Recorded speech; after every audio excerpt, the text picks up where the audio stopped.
Hello नमस्कार दोस्तों, vocab शाला पर फिर से आपका स्वागत है।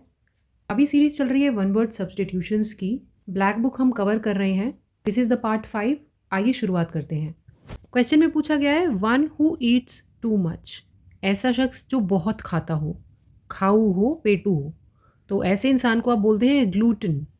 ग्लूटन देखिए जैसा इस पिक्चर में शो हो रहा है। You have eaten the whole cake you glutton. मान लीजिए आपके दोस्त ने आपका बचा हुआ सारा केक खा लिया है, तो आप उसको इस तरह से बोल सकते हैं, डांट सकते हैं। अपनी इंग्लिश अच्छी करना चाहते हैं ना, तो ये जो लाइंस यहाँ सिखाई जा रही हैं ना, इनको अपनी आम बोलचाल में ऐड कीजिए। मज़ा भी आएगा आपको ऐसे करने में। बोल कर देखिए, you have eaten the whole cake you glutton. A person who can not read or write. ऐसा कोई इंसान जो पढ़ नहीं सकता, लिख नहीं सकता, अनपढ़ है, अनपढ़ है। तो इंग्लिश में उसे कहा जाता है इलिटरेट। इलिटरेट। और जो पढ़ा लिखा होता है उसे क्या बोलते हैं? लिटरेट। आसानी है ये तो। देखिए एग्जाम्पल में कैसे यूज़ किया गया है। He is illiterate when it comes to computers. मान लीजिए कोई है, अंकल जी हैं 50 की एज में है या 60 की एज में है, तो वो वैसे तो पढ़े लिखे हैं बहुत, लेकिन कंप्यूटर्स नहीं जानते हैं, तो आप उनके लिए यूज़ कर सकते हैं he is illiterate when it comes to computers. जो पढ़ा लिखा ना हो वो क्या होगा? बाकियों से अनईक्वल होगा। अगला देखिए क्या पूछा गया है। The condition of being unable to sleep over a period of time. एक लंबे समय के लिए आपकी रातें ऐसे गुजरती हैं कि आप सो नहीं पाते हैं, तो ऐसी कंडीशन यानी अनिद्रा को कहा जाता है इंसोम्निया। इंसोम्निया। सो आ रहा है, देखो अपने आप ही क्लू दे दिया इन्होंने, insomnia. He would take sleeping tablets in an attempt to defeat the chronic insomnia. The chronic insomnia. देखिए आप फॉलो कर रहे हैं ना अगर वोकैब शाला को, तो आपने क्रॉनिक का मतलब मैंने 2 बार अलग अलग वीडियोस में बताया है। कमेंट सेक्शन में मुझे बताइए क्रॉनिक का क्या मतलब होता है। अगला आ जाइए। अ person who supervises during examination. ये तो आप सभी जानते हैं। एग्ज़ाम के बीच में जब जो टीचर आपके सर पे खड़ा रहता है, जो आपको सुपरवाइज कर रहा होता है, उसको क्या बोलते हैं? उस निरीक्षक को आप क्या कहते हैं? इनविजिलेटर। इनविजिलेटर। यहाँ पे ना एक वर्ड आपको दिख रहा है विजिल। विजिल। तो ये होता है सतर्क होना। Tell me if I am wrong. Comment section में अभी बताइए कि विजिल का क्या मतलब होता है। तो ये विजिल ना आपने विजिलेंस में भी देखा होगा। विजिलेंस। इनविजिलेटर वो आंखें गड़ा कर देख रहा है आपको। Hari was caught cheating by the invigilator. Hari ने चीटिंग किया ना, तो इनविजिलेटर ने उन्हें पकड़ लिया है। अगला देखिए। दैट थ्रू विच लाइट के नॉट पास। ऐसा कोई ऑब्जेक्ट जिसके थ्रू लाइट नहीं गुजर सकती, ऐसे ऑब्जेक्ट को ओपेक कहा जाता है। ओपेक। और इसका उल्टा होता है ट्रांसपेरेंट, जो कि यहाँ आपको नज़र आ रहा है। ये वाला हार्ट ना ट्रांसपेरेंट है, और ये वाला हार्ट कैसा है? ओपेक है, अपारदर्शी है। और ये पारदर्शी है, इसके आर पार आप देख सकते हैं और इस वाले के आर पार आप नहीं देख सकते हैं। एग्जाम्पल में देखिए। The bottles were filled with pale opaque liquid. जो बोतलें थी उनमें पीले रंग का ओपेक लिक्विड भरा था, मतलब आर पार नहीं देख पा रहे थे आप। अगला पूछा गया है वॉयलेशन ऑफ समथिंग होली और सेक्रेड।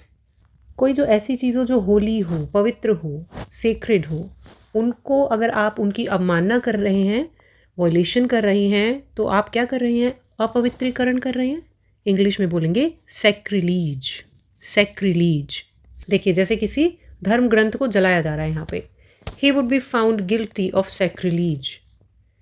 उसे सैक्रिलीज का दोषी पाया जाएगा या पाया जा सकता है। अगला देखिए।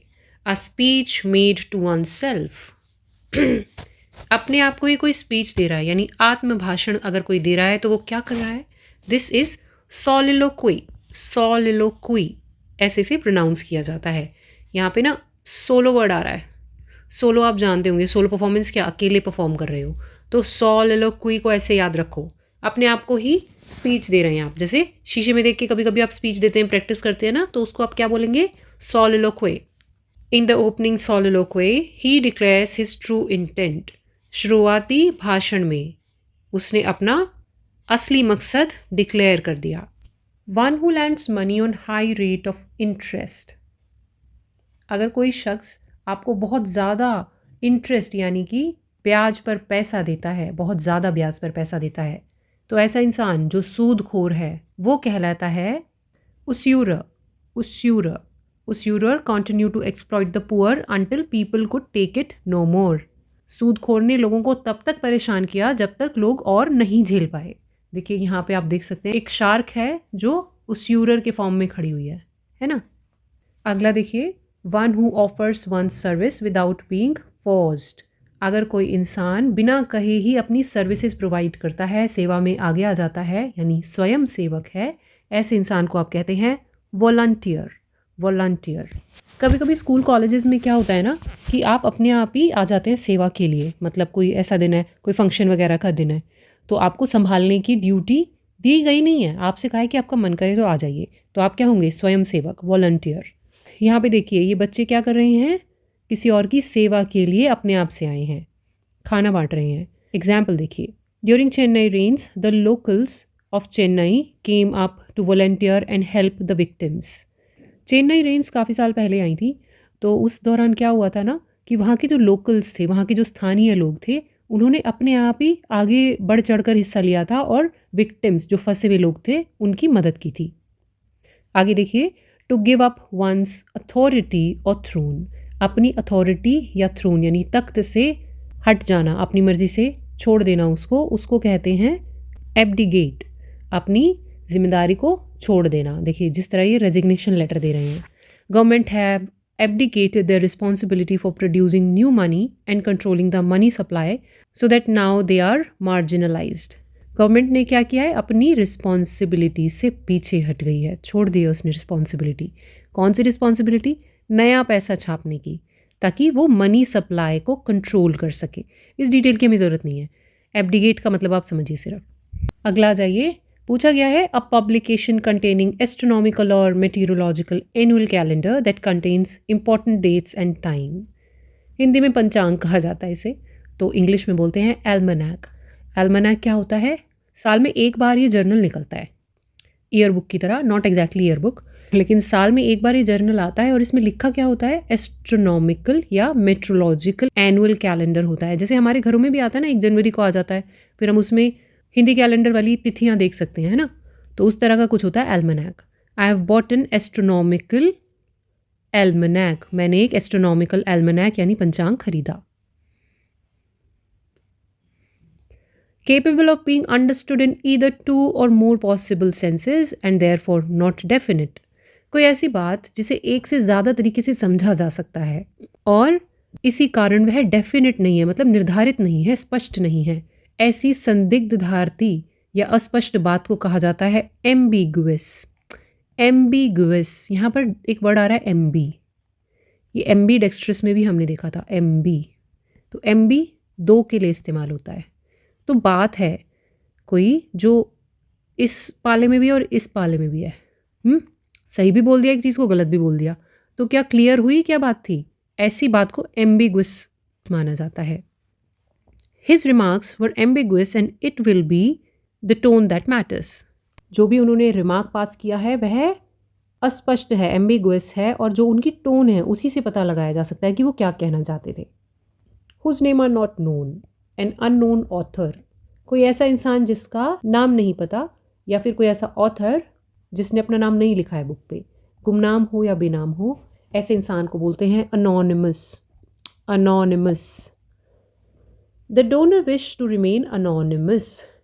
ऐसा कोई इंसान जो अपनी आइडेंटिटी नहीं बताना चाहता। डोनेट कर दिया है कोई ऑर्गन या ब्लड, लेकिन अपना नाम बताना उसे सही नहीं लगा, वो अपने आप को गुमनाम या बेनाम रखना चाहता है, तो वो इंसान हुआ anonymous. A person who renounces a religious or political belief or principle। किसी एक जो बिलीफ बना हुआ था किसी एक शख्स का, चाहे वो रिलीजियस हो या पॉलिटिकल हो या कोई और बात हो, और उसको वो त्याग दे, तो उस कंडीशन को बोला जाता है apostate. Apostate. After 50 years as a apostate he return to the faith. 50 साल तक वह धर्म को त्याग कर बैठे रहे और आखिरकार उन्होंने फेथ करना शुरू कर दिया है, मतलब बिलीव करना शुरू कर दिया है। One who makes an official examination of accounts, financial records. कोई ऐसा शख्स जो अकाउंट्स या फाइनेंशियल रिकॉर्ड्स का ऑफिशियल एग्जामिनेशन करता है, मतलब कि सरकार ने कहा है उन्हें एग्जामिन करने के लिए, या जिस अथॉरिटी के अंडर आप काम करते हैं उन्होंने कहा है, तो ऐसे शख्स को कहा जाता है ऑडिटर। जैसे कि आपकी नौकरी लग सकती है CAG ऑफिस में, यहाँ पर ए जो है ऑडिट ही होता है, controller and auditory general. Accounts are audited once a year by an auditor. तो हर कंपनी में ऐसा होता है, महीने में या 6 महीने में या साल में एक बार अकाउंट्स को ऑडिट किया जाता है, यानी कि हिसाब किताब की जांच की जाती है। और वो करता कौन है? एक ऑडिटर करता है। ध्यान से लेंस के थ्रू देखता है, कैलकुलेशंस करता है, नोट्स करता है और पता लगाता है कोई गड़बड़ तो नहीं है। अगला देखिए, a person who can speak only 2 languages. कोई ऐसा पर्सन जो 2 भाषाओं का ज्ञान रखता है, यानी द्विभाषिक है, ऐसा इंसान होता है बायलिंगुअल। बायलिंगुअल, यहाँ पर बाय 2 के लिए लिखा गया है और लिंगुअल लैंग्वेज के लिए। They have bilingual schooling. उनकी बायलिंगुअल स्कूलिंग है, यानी उनके स्कूल में 2 भाषाएं पढ़ाई जाती हैं। जैसे इस पिक्चर में देखिए, हेलो इंग्लिश का है और बॉन्जोर फ्रेंच का है, तो 2 भाषाएं पढ़ाई जा रही हैं। अगला देखिए, बड़ा अच्छा वर्ड है, 2 तरीके से पूछा गया है। Words uttered impiously about God. भगवान के लिए कोई वर्ड ऐसा बोला गया है जो अपवित्र तरीके से कहा गया हो, बड़बड़ाया गया हो। या फिर दूसरा देखिए, the act of speaking irrelevantly about secret things. मतलब पूजनीय चीज़ों को वो गलत तरीके से बोला जा रहा है, तो इस हरकत को बोलते हैं ब्लास्फेमी। ब्लास्फेमी, ईश्वर की निंदा करना। यहाँ देखिए, भगवान की मूरत है और गुस्सा कर रहे हैं। भाई भगवान के आगे तो गुस्सा वैसे ही भाग जाना चाहिए, उन पर क्या गुस्सा करना है। The author was accused of blasphemy and his writings were burned. Sentence समझिए कि कोई एक ऑथर है, उन्होंने कुछ ऐसी राइटिंग लिख दी है जहाँ पर वो ब्लास्फेमी के एक्यूज्ड हो गए हैं, आरोपित हो गए हैं, और उन्होंने जो भी लिखा है उसे जलाया गया है। आगे आ जाइए, अगला वर्ड है scientific study of plants and the structures. पेड़ पौधों की जो पढ़ाई होती है उसे क्या कहते हैं? वनस्पति विज्ञान, और इंग्लिश में botany. Botany. She studied biology and botany. यहाँ देखिए, अगला जाइए, an arrangement of flowers that is usually given as present. तोहफे में दिए जाते हैं इस तरह के फूल, अच्छे से खूबसूरत तरीके से सजा कर अगर दिए जाते हैं, गुलदस्ता बना के दिए जाते हैं, तो इंग्लिश में क्या कहेंगे? बुके। जी हाँ, bouquet. The bride carried a bouquet of white and red roses. दुल्हन के हाथ में क्या था? एक बुके था, सफ़ेद और लाल गुलाबों का। A person that one works with at the same place in a profession और अ बिजनेस। ऐसा कोई शख्स जो आपके साथ काम करता है, प्रोफेशन हो या बिजनेस हो, सहकर्मी है आपका, क्या कहलाएगा? कोलीग। कोलीग, ये सब आपस में कौन है? कोलीग हैं, ये सब आपस में कोलीग हैं। Priya is a former colleague of mine. Priya मेरी एक पुरानी कोलीग है, सहकर्मी है। Gradual recovery of health and strength. किसी बीमार इंसान की जब हेल्थ ठीक होने लगती है और उसमें स्ट्रेंथ आने लगती है, तो वो जो प्रोग्रेस होती है ना पेशेंट के अंदर, उसको क्या कहा जाता है? उस बदलाव को कहा जाता है convalescence. Convalescence. My father's convalescence is remarkably fast. क्या कह रहे हैं कि मेरे पिताजी की जो बीमारी से अब हालत ठीक हो रही है, जो रिकवरी हो रही है, वो बिल्कुल साफ साफ नज़र आ रही है, इतनी तेज़ी से हो रही है। कई बार बोलिए अपनी ज़बान से इस वर्ड को, कन्वॉलेसेंस। कन्वॉलेसेंस। बाकी इसमें जो रूट वर्ड्स हैं ना, वो थोड़े डिटेल में हम पढ़ेंगे रूट वर्ड वाला जब टॉपिक उठाएंगे। देखिए अगला, देखिए, a person who readily believes others easily. A person who readily believes in others easily. कोई ऐसा शख्स हो जो दूसरों की बातों में ना जल्दी से आ जाए, उन पे विश्वास कर ले, ऐसा भोला भाला इंसान कहलाता है क्रेड्यूलस।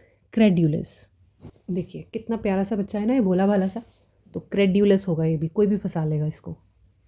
Sales people are always hoping that someone credulous picks up the phone during a sales call. तो जो सेल्स पीपल होते हैं ना, सेल्स पर्सन होते हैं, वो क्या करते हैं? वो फ़ोन करते हैं। अब मेरे पास फ़ोन करते हैं तो मैं क्या कहती हूँ, नहीं चाहिए भैया स्कीम, फ़ोन रख दीजिए। अब मेरे पिताजी हैं, वो काफ़ी भोले हैं इस मामले में, वो उनकी बातें सुन लेते हैं और उनकी बातों में आ भी जाते हैं, तो वो क्या है? क्रेड्यूलस हैं। आप मत बनिए क्रेड्यूलस। अगला देखिए, a doctor who studies and treats skin diseases. त्वचा विशेषज्ञ अगर कोई डॉक्टर है तो वह कहलाता है डर्मेटोलॉजिस्ट। डर्मेटोलॉजिस्ट। अगर आप अपनी स्किन का बहुत ध्यान रखते हैं ना तो आप तो एक बार ज़रूर गए होंगे ज़िंदगी में डर्मेटोलॉजिस्ट के पास। देखिए यहाँ पे एक वर्ड आता है डर्मा। डर्मा वर्ड जो है ना वो देखेंगे रूट वर्ड, इसका भी बड़े मज़ेदार वर्ड है डर्मा से भी। स्किन के लिए है ये वर्ड डर्मेटोलॉजिस्ट। यहाँ आपको दिख रहा है आजकल तो डर्मेटोलॉजिस्ट न जाने क्या क्या करने लगे हैं, botox and all. She has an appointment with dermatologist to get her skin checkup done. Skin के चेकअप के लिए भी लड़कियाँ डर्मेटोलॉजिस्ट के पास जाने लगी हैं भाई। आगे आ जाइए। A thing fit to be eaten, कोई ऐसी चीज़ जो खाने योग्य है, खाद्य है, उसे कहा जाता है एडिबल। एडिबल। अब आप कहेंगे ईटेबल क्यों नहीं बोलते? अब ये तो मुझे नहीं पता क्यों नहीं बोलते, लेकिन एडिबल बोलते हैं, तो इसको याद कर लो, edible.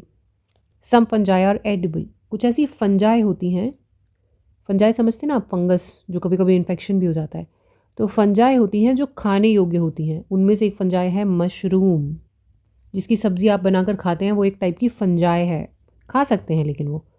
The bread was stele and not edible. Bread सड़ चुकी थी और खाने योग्य नहीं थी। अब यहाँ देखिए चीज़ का पीस है और चूहा खा रहा है, तो क्या ये एडिबल है? अगला देखिए। Wide spread outbreak of a disease which affect large population at the same time. एक ही समय पर बहुत सारी जनता को अगर कोई बीमारी लग जाए, महामारी हो जाए, तो वो कहलाती है एपिडेमिक। एपिडेमिक। अब आप कहेंगे कोरोना वायरस वाला, कोरोना जो था वो एपिडेमिक था? जी नहीं, वो तो पैंडेमिक था। पैंडेमिक था। एपिडेमिक पता है क्या होता है? वो एक स्पेस में कन्फाइंड रह जाता है। जैसे जीका वायरस मान लीजिए, वो ना अफ्रीका में ही फैला था, अफ्रीका में ही फैला था जीका वायरस। लेकिन कोरोना के साथ क्या हुआ ना कि वो पूरे विश्व भर में फैल गया, तो वो पैंडेमिक हो गया, पैंडेमिक। और जीका क्या है? एपिडेमिक है, सिर्फ अफ्रीका तक सीमित रह गया। द वैक्सीनेशन में prevent the epidemic from spreading. एक नया वैक्सीनेशन बनाया गया, हो सकता है जो एपिडेमिक है अब वो ना फैले। आगे आ जाइए। A person motivated by irrational enthusiasm. कोई ऐसा शख्स जो बहुत ही ज़्यादा खामा खां का, मतलब जिसकी तुक भी नहीं बनती, उतना जोश आ गया उसमें किसी चीज़ को लेके, कट्टरपंथी कहलाता है ऐसा इंसान। और अंग्रेज़ी में फेनेटिक। फेनेटिक। मेरी आपको सलाह है कि इन शब्दों को आप अपनी आम बोलचाल में डालिए, तभी आप इजीली इनको याद भी रख पाएंगे। जैसे आपको कोई इंसान दिखता है जो कट्टरपंथी है, मान लीजिए कोई हिंदुज़म के लिए ही बहुत कट्टर हो रहा है या कोई इस्लाम के लिए हो रहा है, तो आप उसे फेनेटिक बोलिए। आप उससे डिस्कस कीजिए कि भाई तू फेनेटिक है, मुझे तो तू फेनेटिक लगता है। नाम का नाम याद हो जाएगा और एक अच्छा डिस्कशन मिल जाएगा आप लोगों को। He was quite rigid almost like a religious phonetic. जैसा मैंने अभी बात करी, बहुत से लोग हिंदू मुस्लिम या अपनी रिलीजन को लेकर के बहुत रिजिड हो जाते हैं, तो वो रिलीजियस फेनेटिक कहलाते हैं। यहाँ देखिए कुछ इस तरह की हरकत करते हैं फिर वो लोग। इसको एक तरीके से और इस्तेमाल करते हैं। She had been a fitness fanatic all her life. कोई लड़की है जो फिटनेस फ्रीक है, मतलब पागलपन उसके अंदर है फिटनेस को लेके, तो उसे क्या कहेंगे? फिटनेस फेनेटिक कहेंगे। तो दोस्तों आज हमने कवर कर लिए हैं 26 वर्ड्स, 101 से लेके 126 तक। यहाँ पे विराम देते हैं इस वीडियो को। अगली क्लास में आप ज़रूर आइएगा। पिछली क्लास का मुझे रिस्पांस बहुत अच्छा मिला, तो मैं बहुत तहे दिल से धन्यवाद करती हूँ लोगों को जिन्होंने वो वीडियो देखा है, लाइक किया है और कमेंट किया है। मैं आशा करती हूँ आगे भी इस तरह आप मेरे वीडियोस को पसंद करते रहेंगे और चैनल को सब्सक्राइब करते रहेंगे। This really gives me a boost. समय रहते ही वोकैबुलरी पे ध्यान दे लीजिए, अंत में आपको समय नहीं मिलेगा और आप खामा 4, 5, 10 नंबर से हाथ धो बैठेंगे। और इन्हीं नंबरों पे ना सिलेक्शन निर्भर करता है। आप में से बहुत से लोग मैथ्स बहुत अच्छा कर देंगे, इंग्लिश की बहुत सारी चीज़ें अच्छी कर देंगे, लेकिन 2-4 ये वाले क्वेश्चन, चलो वो कैब से तो क्या ही फ़र्क पड़ता है यार। 3 नंबर में बहुत कुछ है। आप या तो एक्साइज इंस्पेक्टर बन जाएंगे या तो आपको टैक्स असिस्टेंट बना दिया जाएगा। बहुत कुछ मिलता है 3 नंबर में। तो वोकैबुलरी समय रहते कर लीजिए, चैनल को सब्सक्राइब कर लीजिए, वीडियो को लाइक करिए। आपको लगता है किसी और के काम आ सकती है, अपने करीबी दोस्तों को शेयर भी कीजिए। This is me Varsha Khari signing off for today. धन्यवाद।